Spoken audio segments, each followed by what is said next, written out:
Morning friends, welcome back to Shrabani's diary. আশা করি তোমরা সবাই ভালো আছো, সুস্থ আছো। আমিও ভালো আছি। তো শীতের সকালে আজকে তোমাদের সকলকে স্বাগত জানালাম। ঠান্ডা ঠান্ডা পড়েই গেছে মোটামুটি, সেটা বোঝা যাচ্ছে আমাদের স্কিন দেখে। স্কিন পুরো রাফ হয়ে যাচ্ছে, ড্রাই লাগছে। তো সব ওই জন্য ক্রিম ফ্রিম তো মাখতেই হচ্ছে। আর আমার এমনিতেই ড্রাই স্কিন, মানে একটু এদিক ওদিক হলেই মনে হচ্ছে পুরো হাত পা ফেটে যাচ্ছে, সাদা সাদা দাগ হয়ে যাচ্ছে। তো আজকে ব্রেকফাস্ট হচ্ছে বাটার আর ব্রেড। চলো থাকো সঙ্গে, দেখতে থাকো আর কি কি করি। ও তো বেরিয়ে গেছে, ছেলেও স্কুলে চলে গেছে। তো এখন ব্রেকফাস্ট আমি একাই করব। বাটারটা লাগিয়ে নিচ্ছি।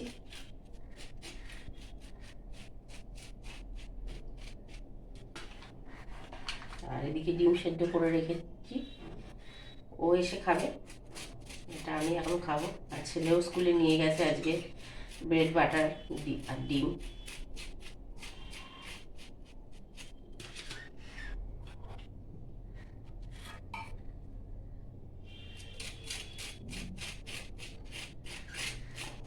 একদিন সকালবেলা খেতে ইচ্ছে করে ব্রেড বাটার, নাহলে আমি বেশিরভাগ দিন ওটসই খেয়ে নিই। সকালে জলখাবার আর করি না, ছুটির দিনেই শুধু করি। ছেলের ছুটি থাকে, ও তো ওটস টোস্ট খেতে চায় না, কারণ প্রতিদিনই তো সকালবেলা স্কুলে ওটস খেয়ে যায়, নাহলে ছাতু খেয়ে যায়।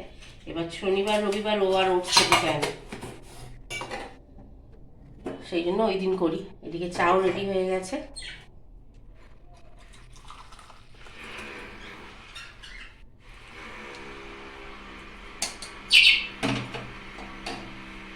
ব্রেকফাস্টটা করে নিই, তারপর আবার তোমাদের সাথে কথা বলবো। এই যে রান্না আজকে হয়ে গেছে দুপুরের, আর ও এসে গেছে জিম থেকে, এসে উৎপাদন জিনিস আরম্ভ হয়ে গেছে। তোমাদের বলেছিলাম না যে এসে পালং শাকের জুস খায়? এই দেখো, সেই পালং শাকের জুস বানাচ্ছি। মানে খাটনির শেষ নেই। যদি মনে করি যে একটু তাড়াতাড়ি হয়ে গেছে আজকে, আজকে সত্যিই রান্নাটা তাড়াতাড়ি হয়ে গেছে, কিন্তু না, আবার নতুন একটা জিনিস আরম্ভ হয়ে গেল, পালং শাকের জুস। এখন বিরক্ত লেগে যায়। এবার হবে ছেলের জন্য বেদানার জুস। ছেলে যদিও এখনো স্কুলে, এবার সেসব ছাড়িয়ে রেডি তো করবো।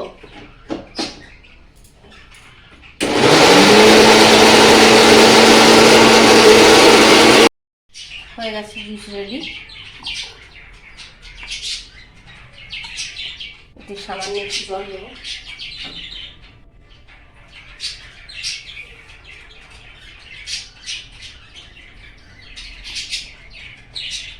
সব বিরক্তিকর জিনিস, খাই যে কী করে আমি নিজেও জানি না।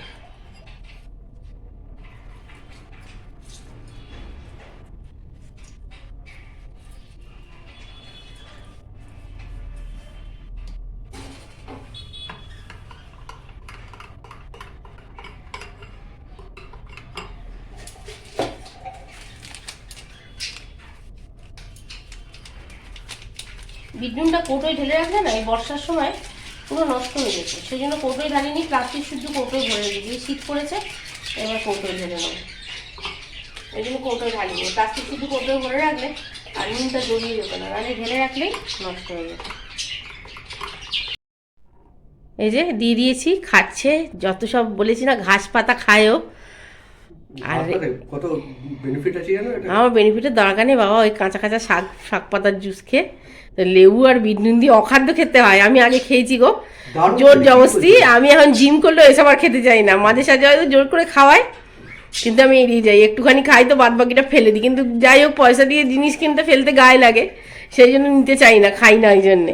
আর ছেলে তো দেখলেই লাফালাফি আরম্ভ করে দেবে, সেই জন্য আর আমাদের করি না, ওর জন্যই করে দিই। আর ওই শাক ভাজা খেয়েও, শাকের চচ্চড়ি খেয়েও বাবা গায়ে লাগবে, কাঁচা শাক পাতার জুস আর খেতে হবে না। আজ একটু বেরিয়েছিলাম, বেরোনোর সময় আর তোমাদের সাথে কথা বলা হয়নি। তো কালকে আমার ননদের বিয়ে। এবার ননদ বলছে যে মাসতো ননদ, নিজের ননদের বিয়ে হয়েই গেছে। তো সেই জন্য ওর জন্য একটা কিনতে গেছিলাম। তো এখন সোনার যা দাম, মানে হাত দেওয়াটাই একটা বিশাল কিছু ব্যাপার হয়ে যায়। তো ছোট্ট করেই কিনেছি, সোনা ছাড়া তো দেয়া যাবে না, একদমই নিজের। তো সেই জন্য একটা ছোট্ট করেই এই দুল কিনে এনেছি।